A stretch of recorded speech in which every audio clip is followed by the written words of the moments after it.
Welcome to our classic episode, fellow conspiracy realists. I think we should start this one by thanking everyone who legitimately volunteered their time and their energy to work with an NGO. Legitimately. Yeah. Yeah. Because some of them are great. And Yeah. the stuff they do is awesome. Yeah. NGO, non-governmental organization. It's something everybody can get behind. Imagine you're on your first date and you're meeting a mysterious lady and you say, what do you do for work? And then she says, well, I've dedicated my life to saving children from old landmines.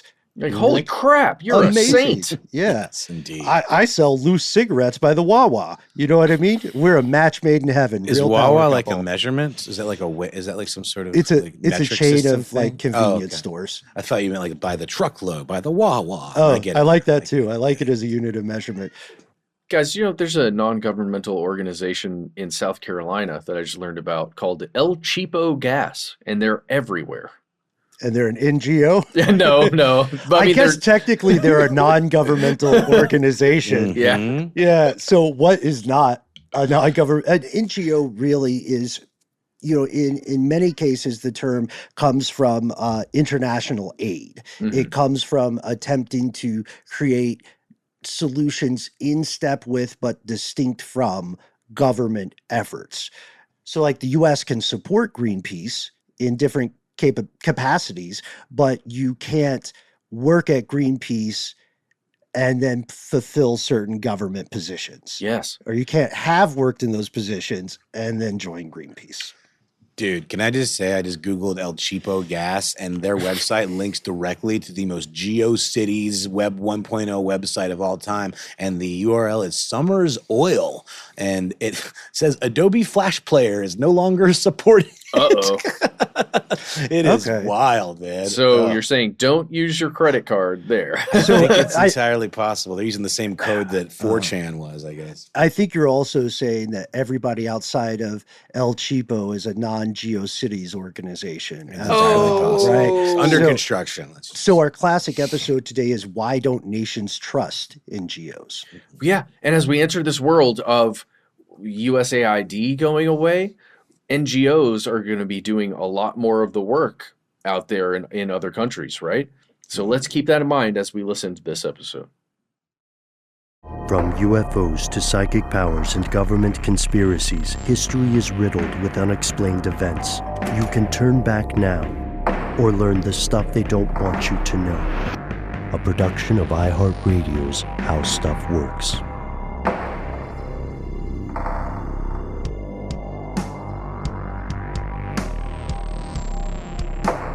Hello. Welcome back to the show. My name is Matt. My name is Noel. They call me Ben. We are joined as always with our super producer, Paul Mission Control Decant. Most importantly, you are here, and that makes this stuff they don't want you to know.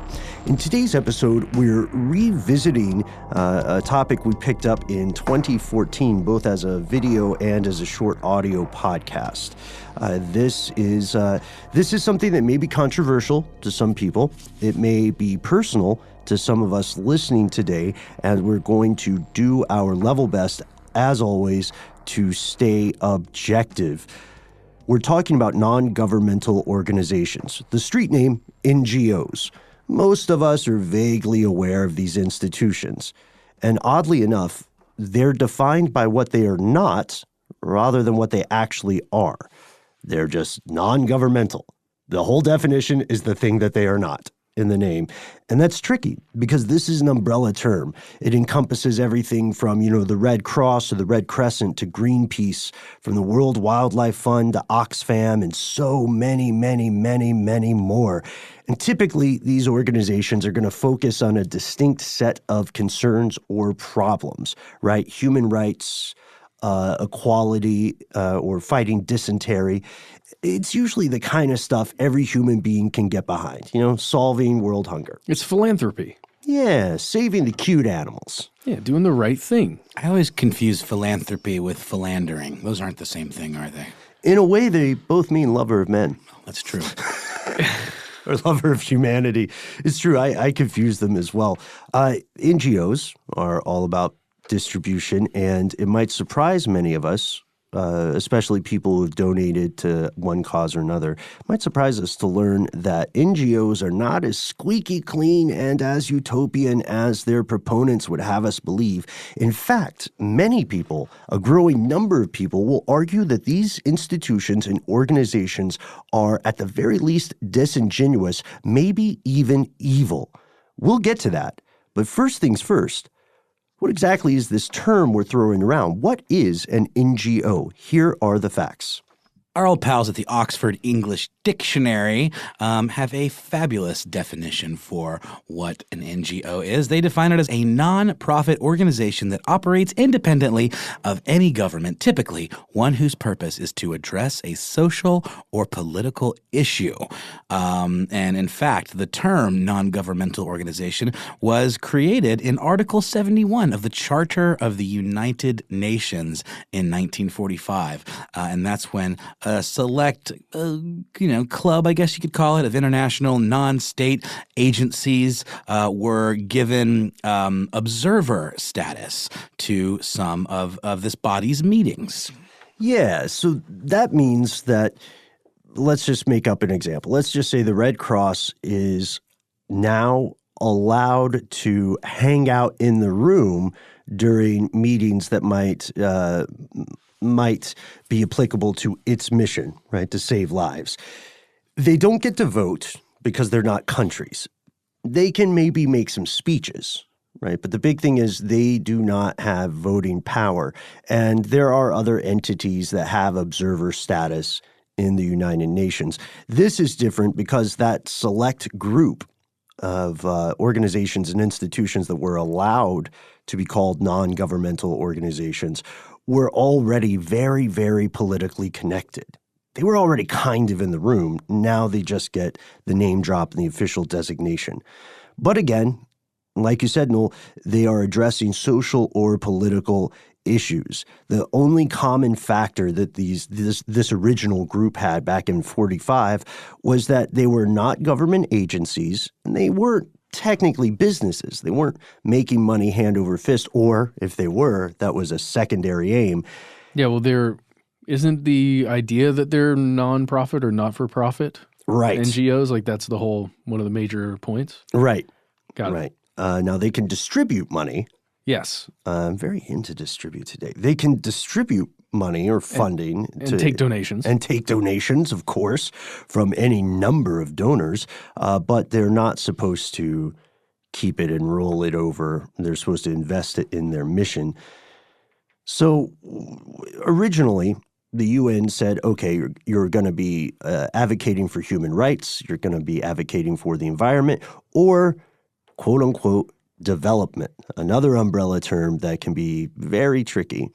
So an NGO really can be any kind of organization so long as it's ostensibly independent from government influence and, as you said, Matt, is not for profit. There are a ton of them now, and they're just going to keep growing. Yeah, if you check out nonprofitaction.org, and this is a group that tracks the stats that pertain to NGOs, they estimate that there are, listen to this, roughly 10 million non-governmental organizations worldwide that are functioning.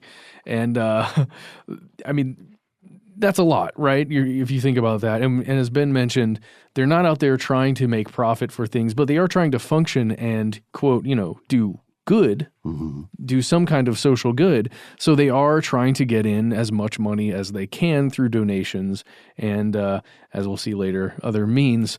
Let's just go to a fact here. In 2011, people donated $1.2 billion to various non-governmental organizations. And then just 3 years later, by 2014, that number had risen to $1.4 billion.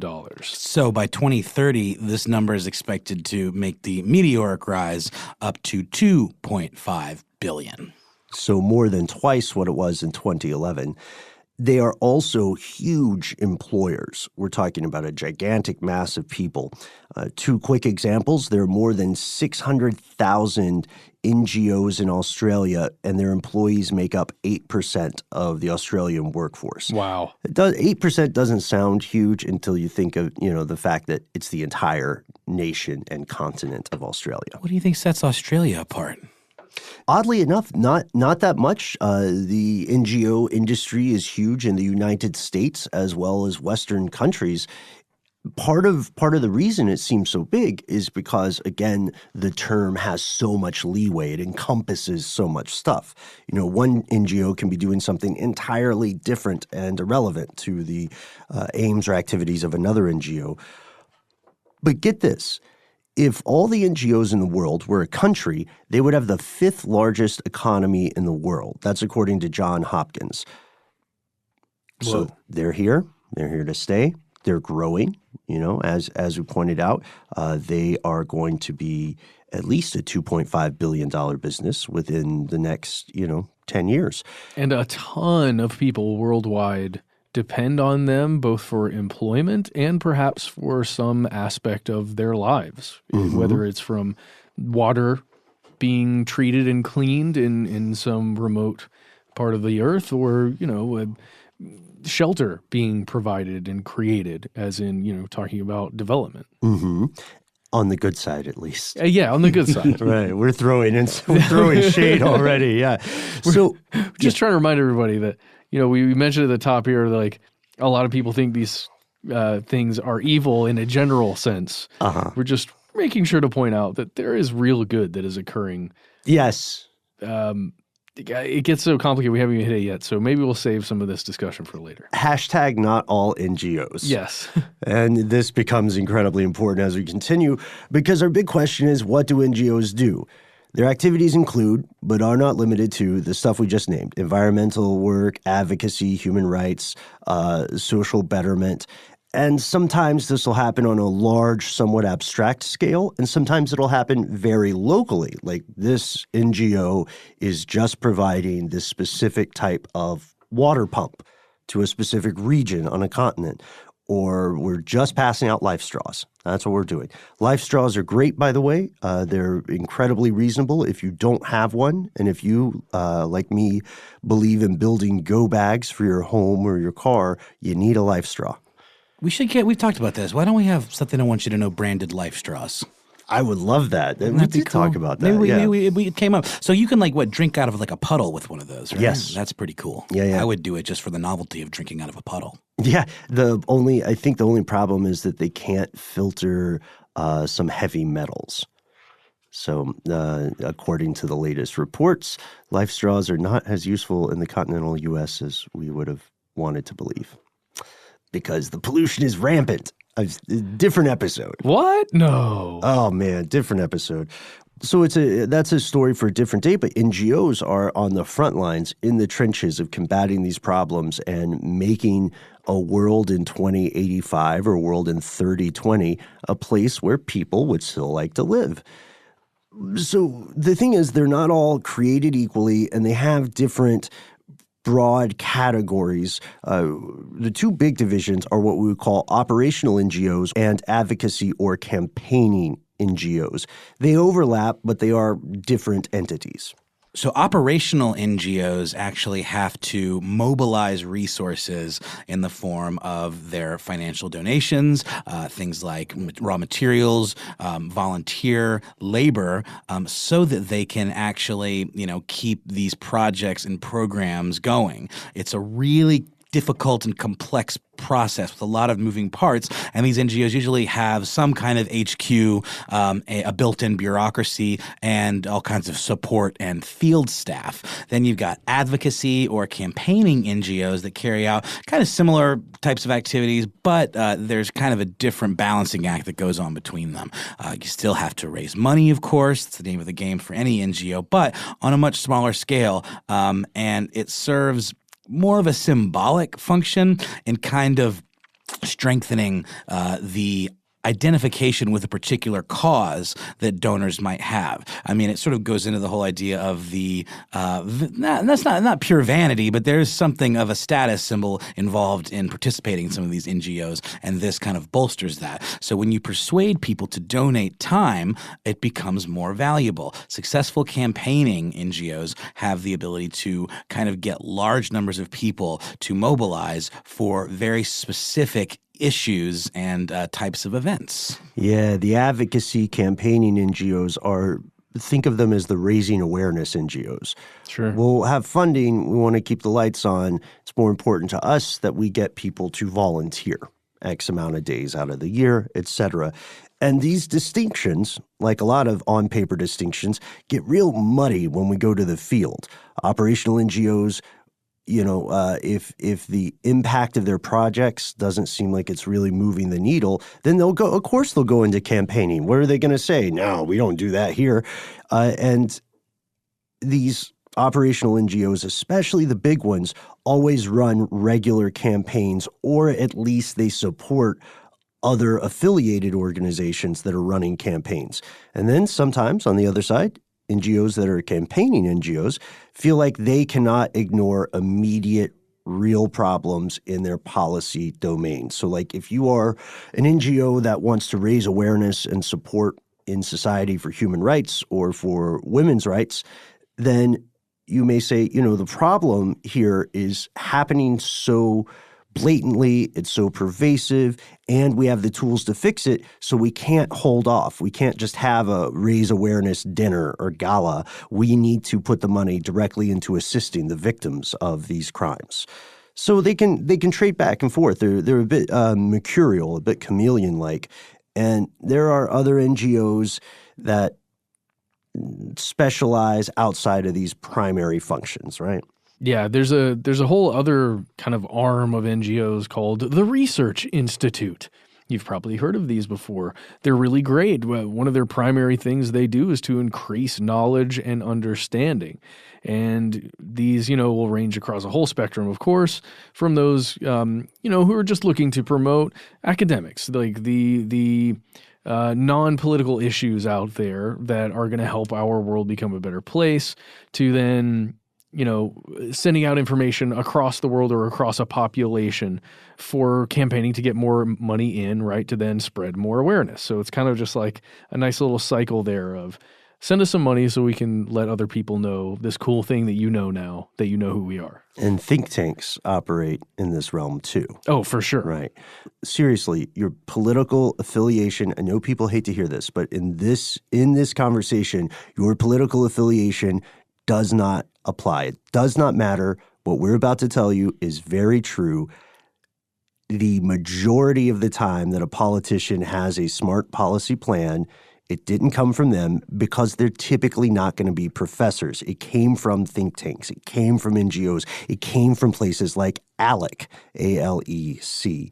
And a lot of times these groups are on the ground somewhere that have the best visibility for a problem or a big issue, right? Absolutely. We're not saying that's necessarily bad. It's just perhaps a bit disingenuous when you get that messaging from a politician. Wait a minute. Politicians are disingenuous?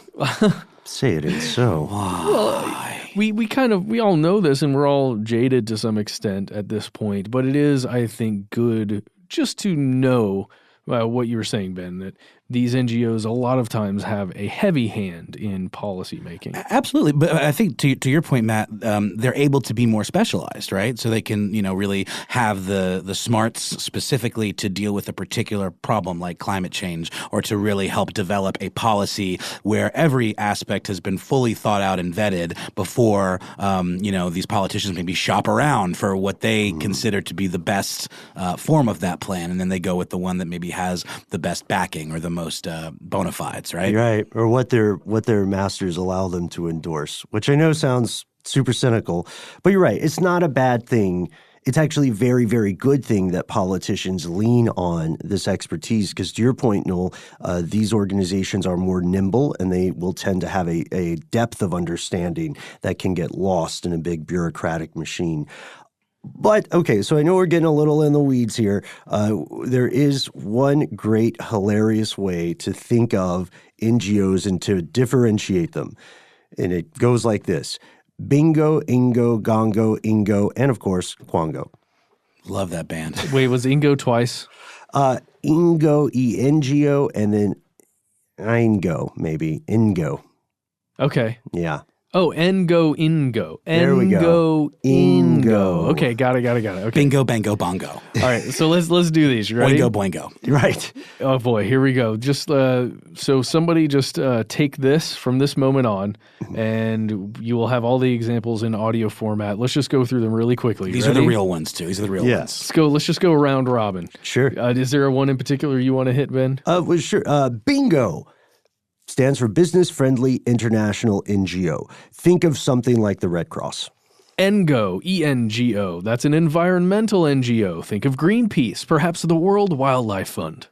I'm torn between this being my favorite or the number 5, but we've got GONGO, a government-organized, non-governmental organization, such as International Union for Conservation of Nature. I'm sorry, government-organized, non-governmental organization. I swear to you, that's the real thing.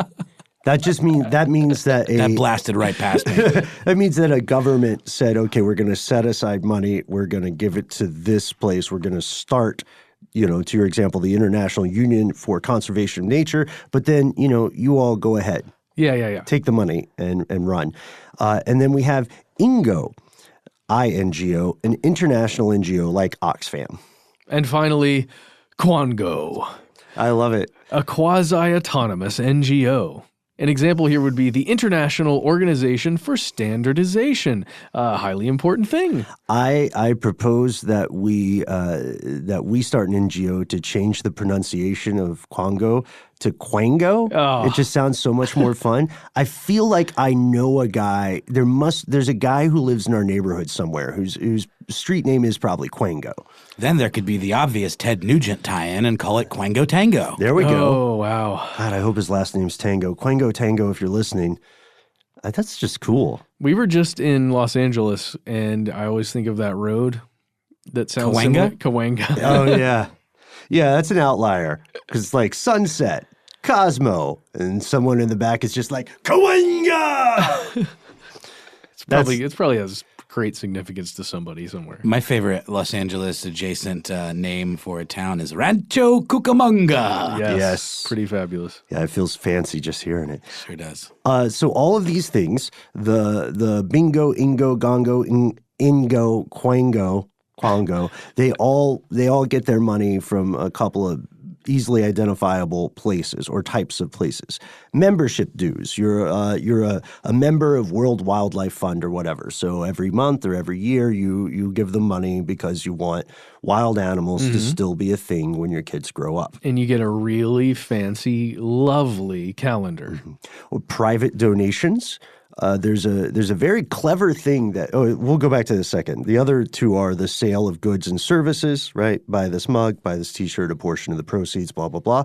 And the other one is grants. You apply to a government or another organization. They give you money to accomplish an aim. Going back to number 2, private donations. The very, very clever thing about private donations, and this may make me sound like a jerk to say it, is that it is not altruism.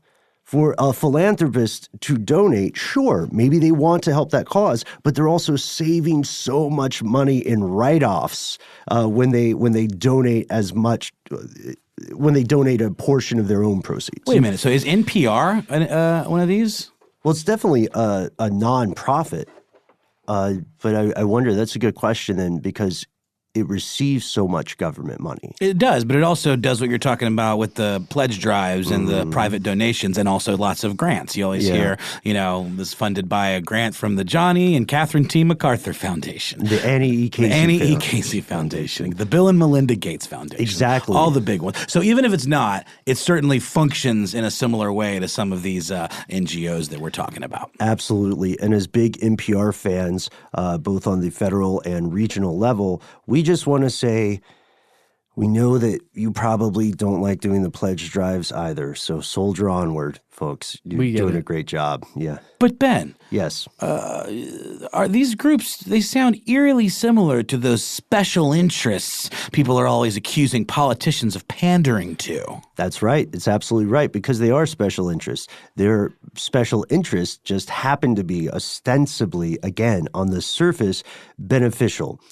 You are absolutely not wrong. They are very much special interest groups. I do want to bust a scam real quick while we're on the concept of private donations. This happens all the time. If you go to your local grocery store, especially around the holidays, you're buying magazines, dog food, and egg whites, and I don't know, whatever else, shoe cleaner. I'm getting a real picture of your life, Ben. Okay, continue. Duct tape, something to burn your fingerprints off, whatever. And then at the end of the transaction, they say, would you like to donate to this holiday fund? Would you like to donate $1, $5, $10, right? And they ask you right at the register. It's very easy to say yes. Here's what's happening with that. Those companies are taking that money that they're getting from individual grocery store customers, they're pooling it into a single fund, and they're using it to make a large charitable donation that offsets their tax burden. So what you're actually doing, now you are helping people on the way, but what you're actually doing is paying that grocery store's taxes for them.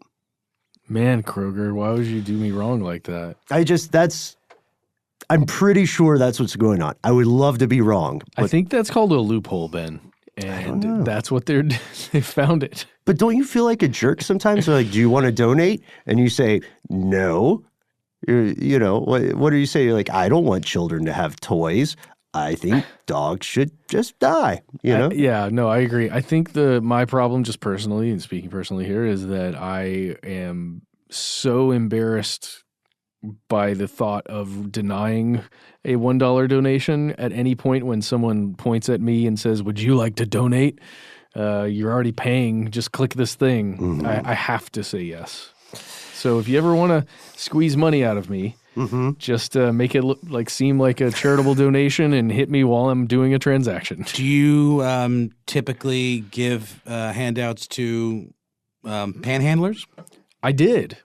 For a long time. Then what happened, Matt? Who hurt you? I could tell you an actual story. I know, yes, we're going to take a break. Jeez, Paul, he's just staring at me. Is he doing the throat cut He move? is. We're going to go to a break soon, I promise. I gave a gentleman in a wheelchair more money than I generally would. And then he got up and walked away, didn't he? No, he took it, just snatched it from me and then just wheeled off really quickly, but was very much just like, I got away with it kind of thing. I don't know, the way I felt afterwards. And then I also went to school at Georgia State in downtown, and I think that type of interaction occurs so frequently. You get numb to it, kind of, yeah. Well, it's tough because if you want to truly help someone in that type of situation, just handing them cash that is transferable in that moment probably isn't the best way to do it. Many times that's going to be enabling, perhaps, behavior that is already occurring. But again, I don't have all the answers. One thing you can do is donate to an organization like ones that we're talking about today, right? Yeah. But then you don't really know exactly where your money's going, and probably only a small portion of it is going to truly helping those people. Anyway, blah, blah, blah, blah. That's perfect. Okay. That's the point, because what if there's more to the story behind these NGOs? Why do some governments want to ban non-governmental organizations? And what if the goals of these organizations on paper are not their actual goals on the ground? We'll attempt to answer some of these questions after a word from our sponsor.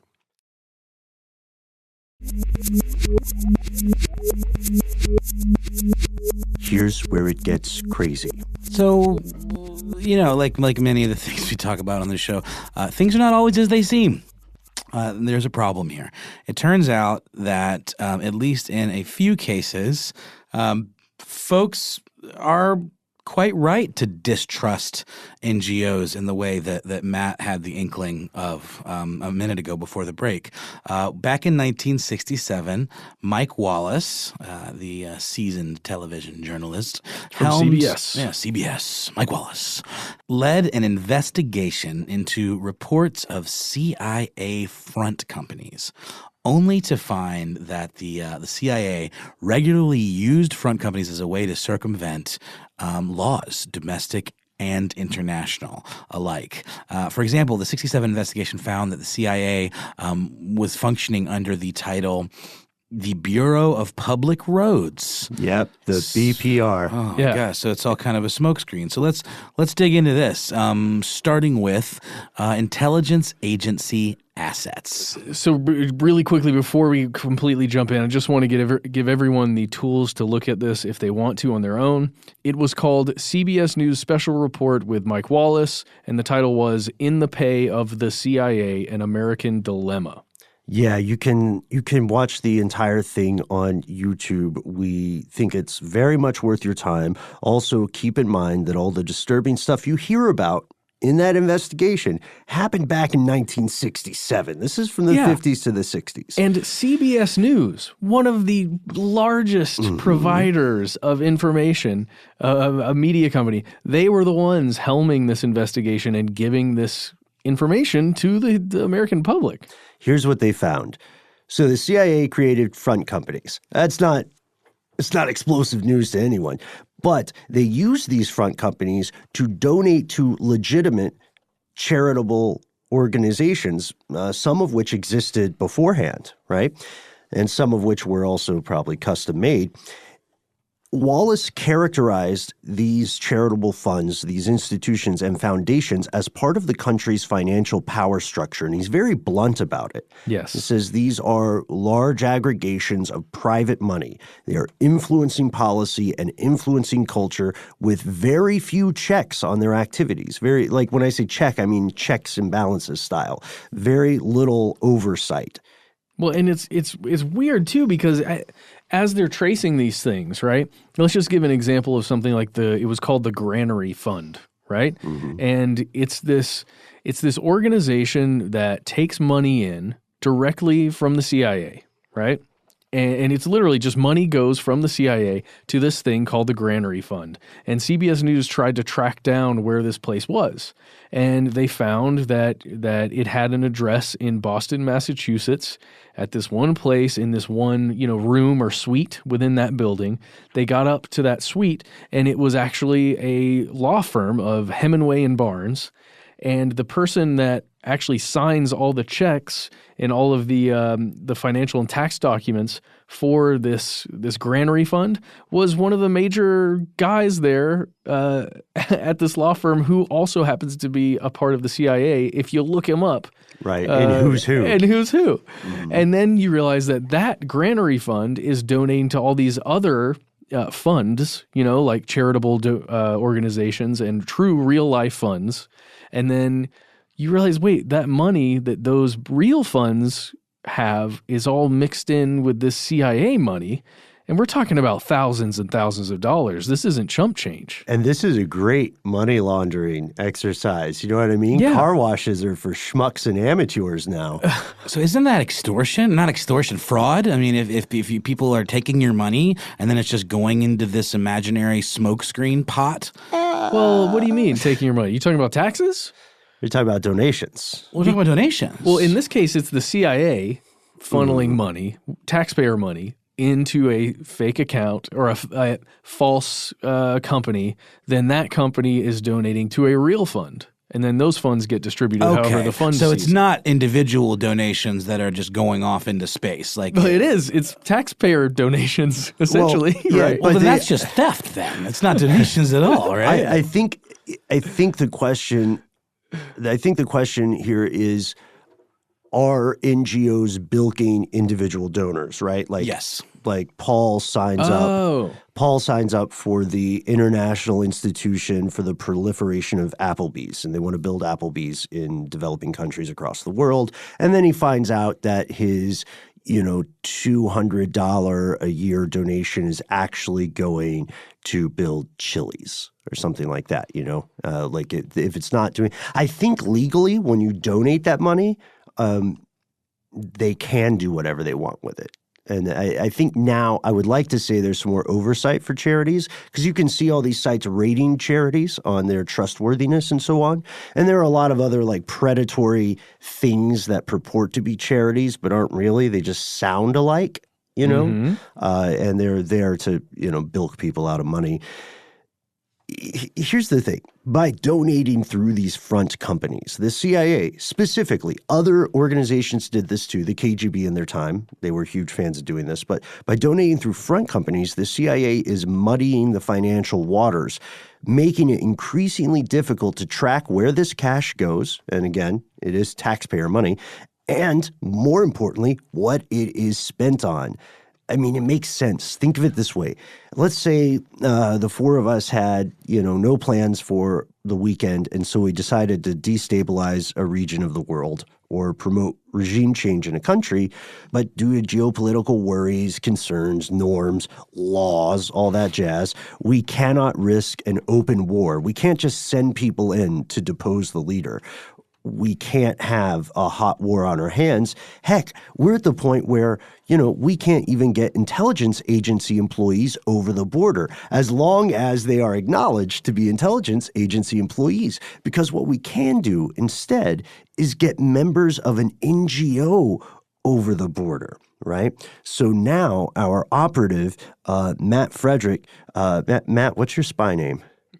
Cranberry sauce. Okay, so Matt Cranberry Sauce Frederick, operative Cranberry Sauce, can't get in, but, Cranberry Matthews, the member of the Red Cross or the Society for the Betterment of the Pangolin, can absolutely get into the country. I think it's actually Barry Cranston. Barry Cranston, yeah. There we go. And this guy, Cranston, can, if he's careful, gather like-minded students from local universities, disaffected Utes in areas with high unemployment, arm them with weapons smuggled in by someone else, teach them guerrilla tactics, and boom, you've got a quote-unquote student union. / rebel force. / terrorist group. And so back in Washington, politicians can say, we morally support the goals of this student union, spreading freedom, spreading democracy, morally support only. We do not have an attachment to them, and that's when it goes to plausible deniability. The president may really think that somehow in a country where guns are generally banned, a bunch of college kids got together, got armed with military-grade weaponry. What started as a stand-in or a sit-down turned into a full-scale rebellion. Right. And suddenly, just they pulled out of the top hat of their asses the most... Their ass hats? Their ass hats, thank you. They pulled out the most effective protest and counterinsurgency techniques that the human civilization has discovered. They just made it up. Right. I mean, sell me a bridge then. You know what I mean? That sounds so hypothetical, Ben. All right. Yeah. TED talking here, but this isn't a hypothetical scenario. This happened in the past. This might be happening right now as we record this episode. And dollars to donuts, it's going to happen again in the future, much sooner than you think. In that CBS special, they did specifically track the granary fund donations that went through this little spider web of money flow. They tracked it to specifically student union foundations that were operating internationally. So it's already ringing true. Yeah, I mean, and I don't want to vilify everybody, like students. Student unions are doing things, and grassroots groups are an important part of challenging authoritarian regimes, but sometimes they're not as grassroots as they appear to be, and it's a pickle for sure. We actually have many cases of NGOs and media outlets that are completely more or less independent. They're doing what they say on the label, right? Unfortunately, we have many examples of media outlets and NGOs that are controlled, infiltrated, or manipulated by intelligence services. Again, this doesn't necessarily mean they're bad. And it also doesn't mean we're going to talk about it right now because we're going to take a quick word from our sponsor.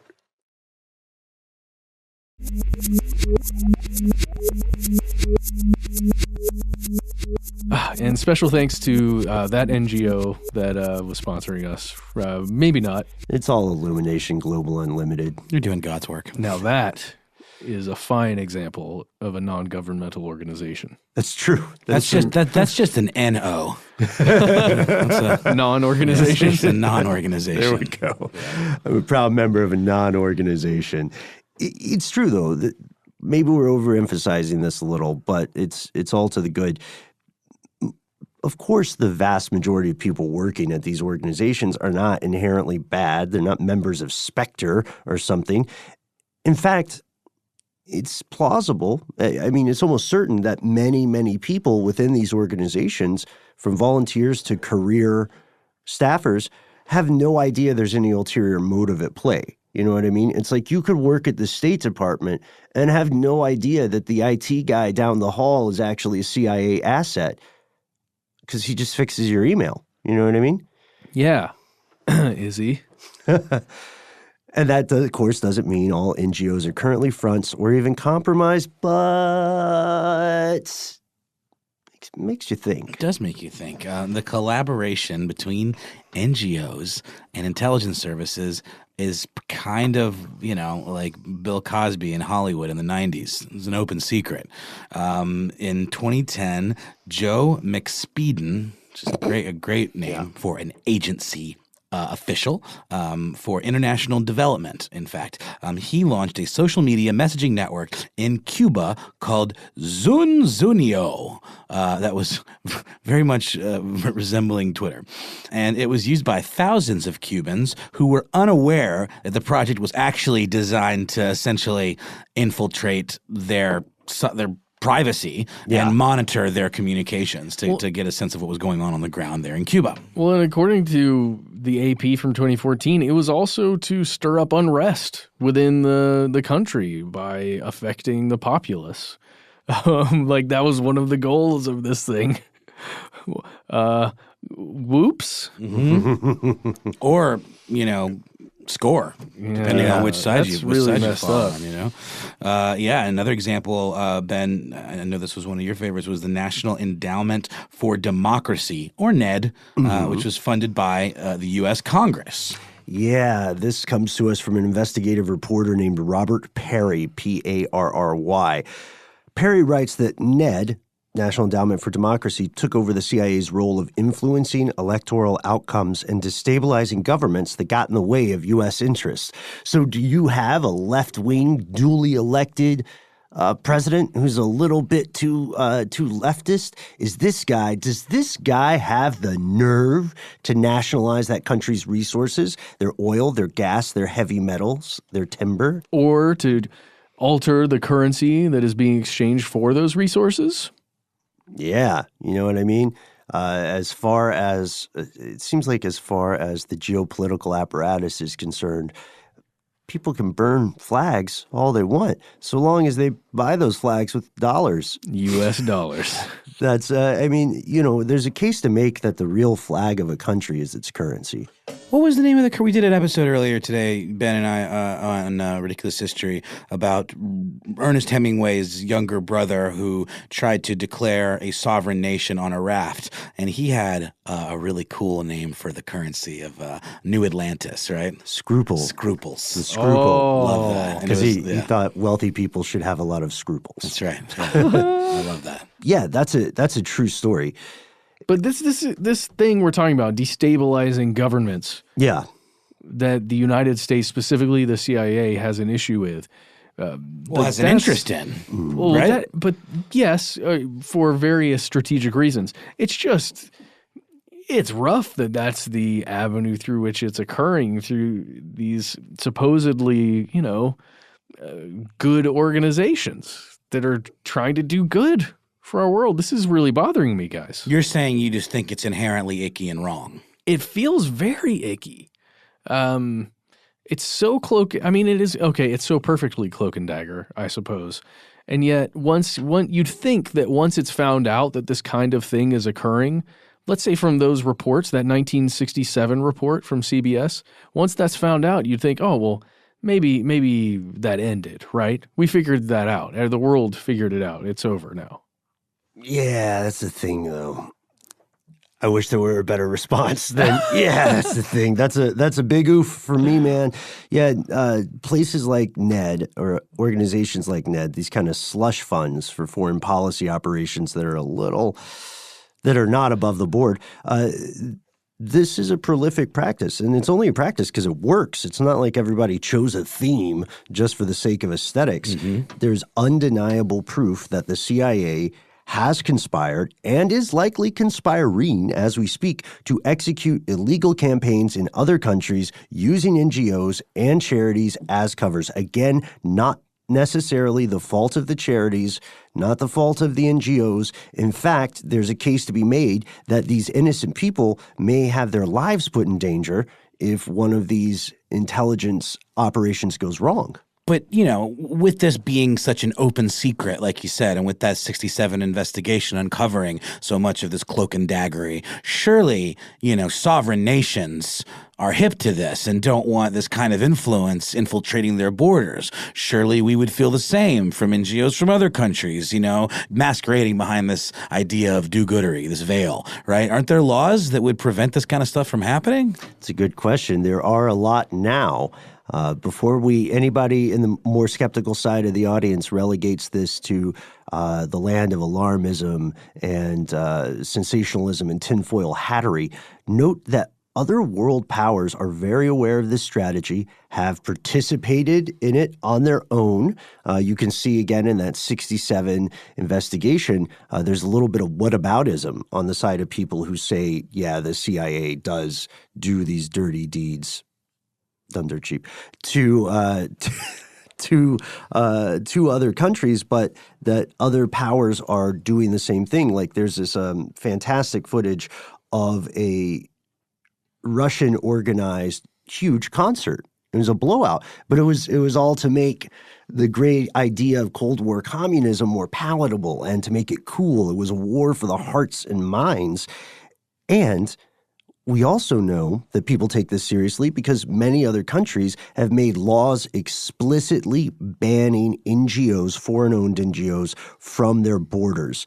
Amnesty International was a very interesting source on this because they're pro-NGO. Like, what could go wrong, right? And they do great work. They say that governments across the world are increasingly attacking NGOs by creating laws that subject them and their staff to surveillance, bureaucratic hurdles, and the ever-present threat of imprisonment. And they have a lot of examples here, too. Yes, and we have a quote here from Amnesty International. It says, in the past 2 years alone, almost 40 pieces of legislation that interfere with the right to assemble and are designed to hamper the work of civil society organizations have been put in place or are in the works around the world. These laws commonly include implementing ludicrous registration processes for organizations, monitoring their work, restricting their sources of resources, and in many cases shutting them down if they don't adhere to the unreasonable requirements imposed on them. Yeah, so this could be killing people with 1,000 paper cuts of paperwork, you know? Like you need approval to assemble or to hold this meeting, right? To tell people about the benefits of sanitation, or to teach people how to, if we're being totally benevolent about it, let's say you're trying to teach people how to operate and maintain a solar-powered phone charging station, right? Invaluable. That's great stuff.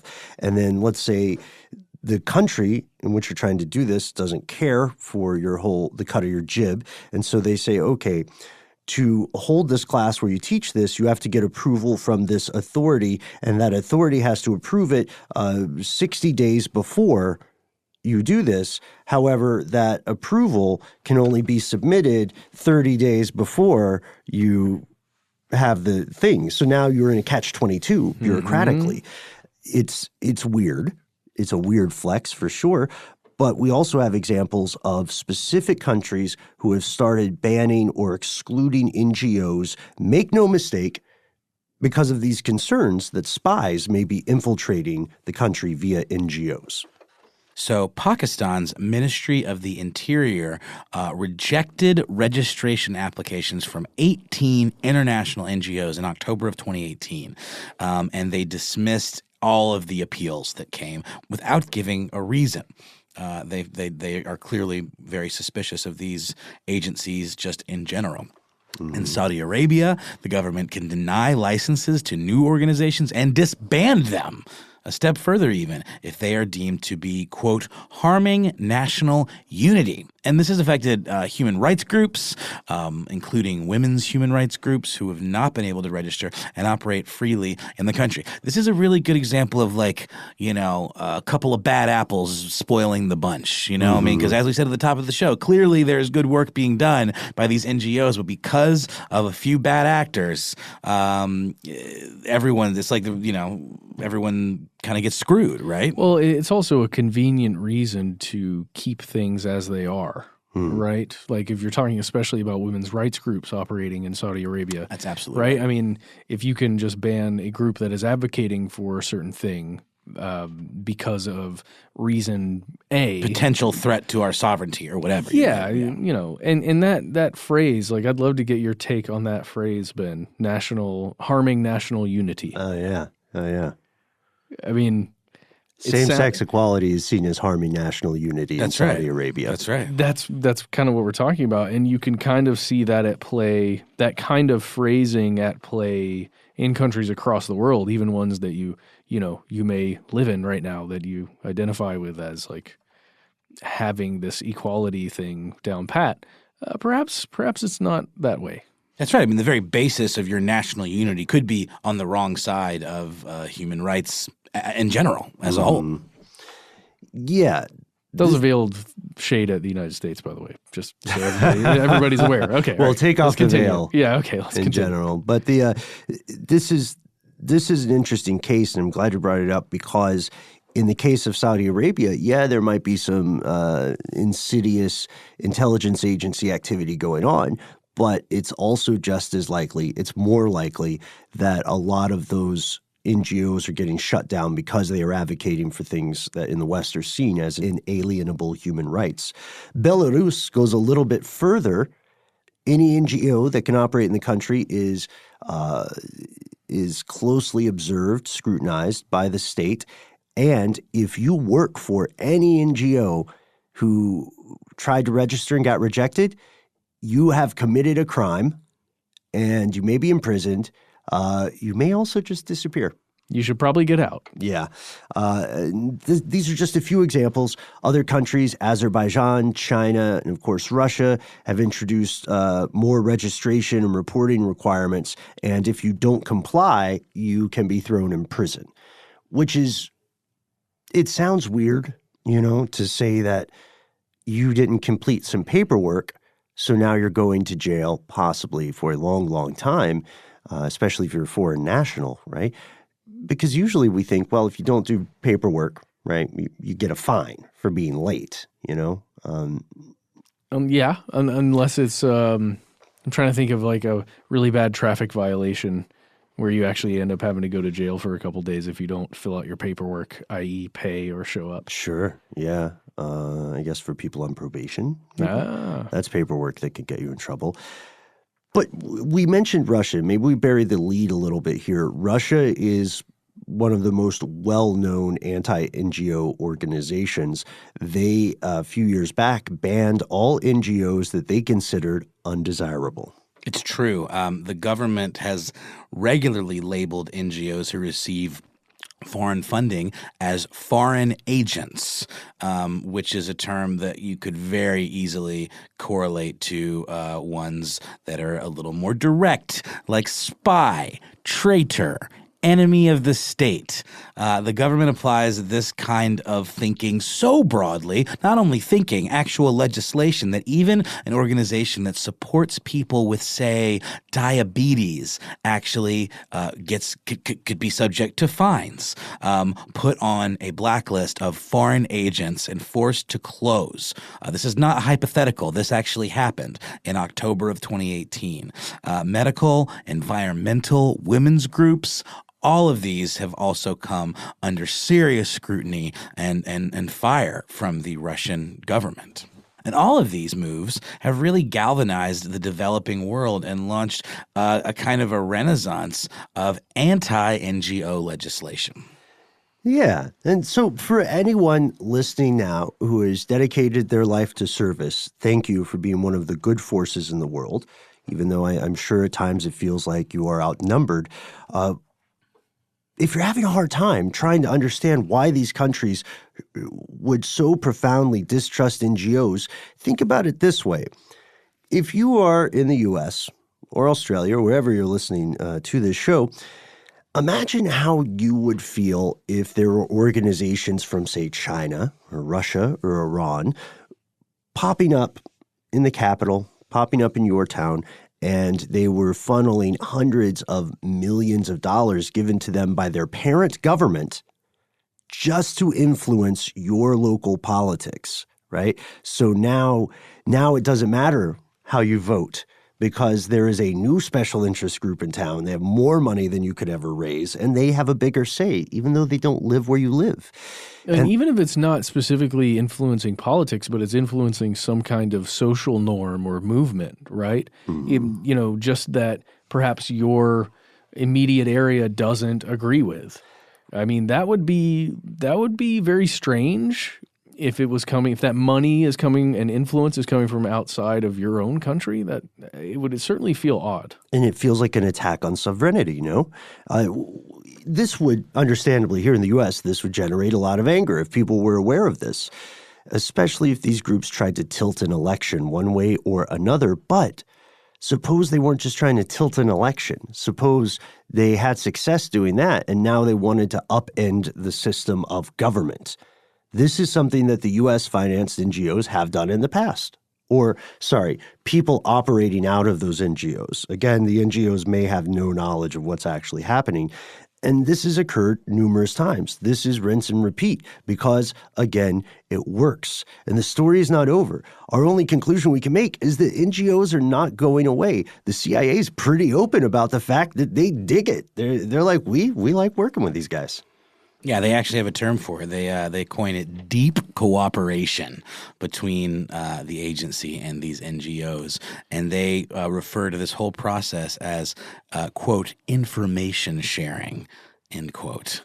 So I don't know. It seems pretty unlikely that that's the end of the story. Yeah, I don't think so. Let's really quickly, let's mention something that CBS News special report talks about, and that is the Security Act of 1947, just to give an idea of why the heck is the CIA operating in this way? Because as we learned back in the old days in our school books, we learned that the Central Intelligence Agency is in fact an intelligence agency, and it is meant to carry out what would be called intelligence in all the various ways we've talked about on this show numerous times. Human, SIGINT, etc. Yeah, gathering information, right? But because of that Security Act of 1947, they were essentially ordered through this act to do a whole bunch of other things. And all of these things that they would have to do then and now are currently having to do are duties, quote, as directed by the president and his National Security Council.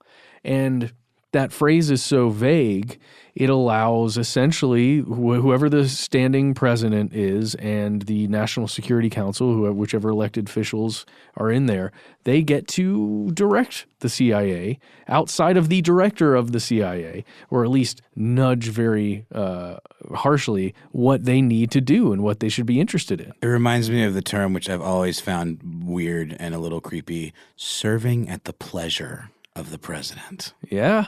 It's like you're going to a Chick-fil-A. You know? Yeah. Well, and in that case, it doesn't matter who the president is, because if you've got, we talked about it in an episode not long ago, but if you've got, a security council with officials that have been on there for a long time, who see a big picture, who see the chess moves, I can only imagine what things occur, what other countries perhaps should be very much aware of. Well said. And that's a great question.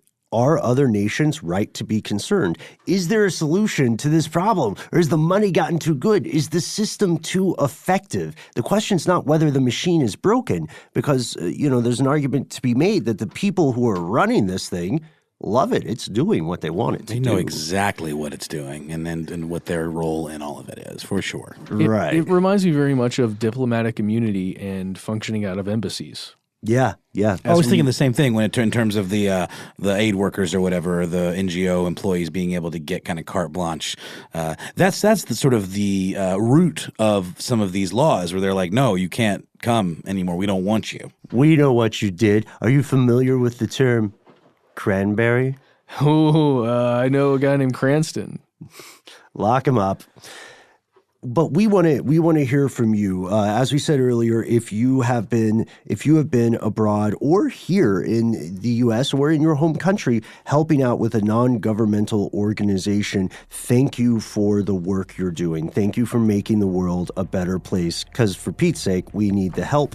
And if you have experience with anything sketchy going on in one of these organizations, we would love to hear from you. So like the Peace Corps would be one, right? Yeah, a lot of people go to the Peace Corps. That's right. Yeah. Mm-hmm. And that's an upstanding, fine organization. Everything's fine about the Peace Corps. There used to be a statue for the founder of the Peace Corps at our old office. I remember. That's when you made it, when you have a statue. That's a flex. Man.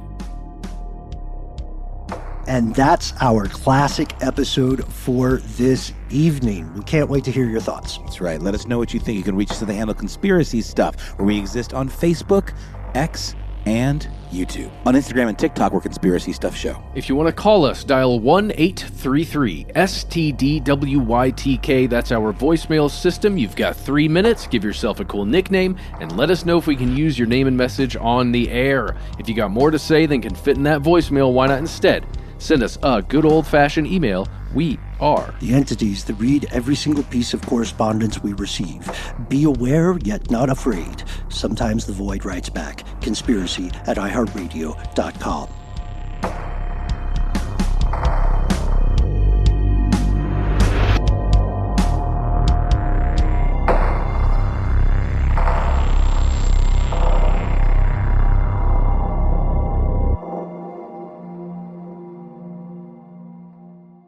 Stuff They Don't Want You to Know is a production of iHeartRadio. For more podcasts from iHeartRadio, visit the iHeartRadio app, Apple Podcasts, or wherever you listen to your favorite shows.